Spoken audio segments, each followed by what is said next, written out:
ঈদের আগেই ফ্যামিলি কার্ডের কার্যক্রম শুরু করতে চায় সরকার। বৃহস্পতিবার দুপুরে সচিবালয়ে মন্ত্রী পরিষদের আন্তঃ মন্ত্রণালয় সভা শেষে এটি জানান সংশ্লিষ্ট মন্ত্রণালয়ের মন্ত্রীরা। এ উপলক্ষে রাতে 15 সদস্যের মন্ত্রিসভা কমিটি গ্যাজেট প্রকাশ করেছে সরকার।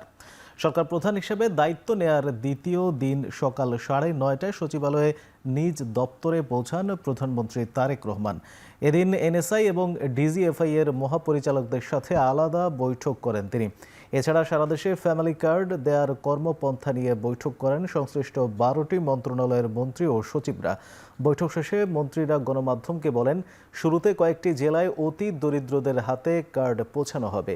এ ব্যাপারে অর্থমন্ত্রীর নেতৃত্বে ফ্যামিলি কার্ড বাস্তবায়নে কমিটি গঠন করা হয়েছে। স্মার্ট ও compact vision washing machine install করা যায় মাত্র 2 ফিট স্পেসেও।